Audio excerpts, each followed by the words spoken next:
রান্না বান্না কমপ্লিট বন্ধুরা। কড়াই বসিয়ে দিয়েছি, তেলও দিয়ে দিয়েছি। সেই পাঁপড় এনেছিলাম, পাঁপড় আছে অল্প অল্প করে। এই যে এই পাঁপড়টা আছে,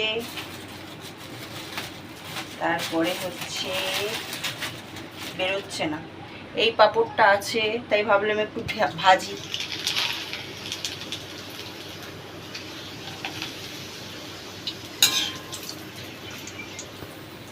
গরম গরম পাঁপড় ভাজা ভাতের সাথে, গরম গরম না আর কি, পাঁপড় ভাজা থাকলে তো ভালোই হবে। সোয়াবিনের তরকারি, লাইট তরকারি আছে, ভাত আছে, একটু পাঁপড়টাও ভাবলাম ভাজি। আছে যখন ভাজবো না কেন। এই রান্না কমপ্লিট। এবার যাব ঘর মুছবো, ঘর ঝাড় দিয়ে ঘর মুছবো, তারপরে যাব চান করতে।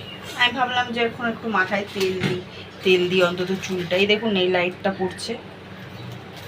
কে কে খাবেন চলে আসুন।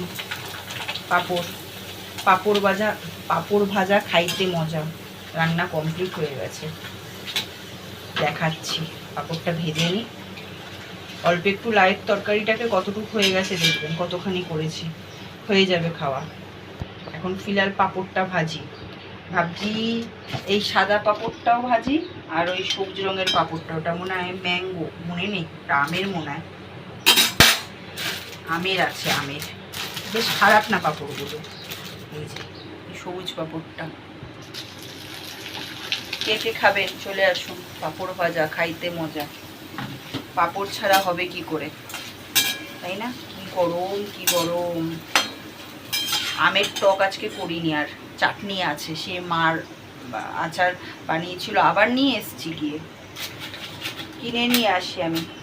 চাটনি মাটনি কিনে নিয়ে আসি, মায়ের বাড়ির দিয়ে না, কিনে নিয়ে আসি আমি। দাঁড়া দেখাই। এই যে এক বয়ম আচার খেয়ে নিয়েছি, আবার নিয়ে এসছি। এবার বলবেন মায়ের বাড়ির দিয়ে কি কিনে নিয়ে আসতে হয়? অবশ্যই। চাটনি, পায়েস এগুলো আনতে নেই, লঙ্কা আনতে নেই, পয়সা দিয়েই নিয়ে আসি। তাও এবার বাবাকে বারণ করেছি যে আর আনবা না আম, এখন গ্যাসের যা অবস্থা, ওই গ্যাস দিয়ে জ্বালিয়ে জ্বালিয়ে আচার করা, গ্যাস তারপরে শেষ হয়ে গেলে বুঝবা। অতগুলো রান্না করা হয়, অতগুলো লোকের, আবার রুটি করে আবার অতগুলো লোকের, সব শেষ, গ্যাস শেষ হয়ে গেলে বুঝবা। আনবা না এখন আর। তো পাঁপড়গুলো ভাজা হয়ে গেছে, চলে আসুন। আর এই যে আচারও আছে আমে, ব্যাস হয়ে গেল। কটা সবুজ পাঁপড় ভাজলাম, এই যে কটা সবুজ পাঁপড় ভাজলাম, এই যে, আর কটা ওই সাদা রঙের পাঁপড়গুলো ভাজলাম, এই যে এই পাঁপড়গুলো। চলুন তাহলে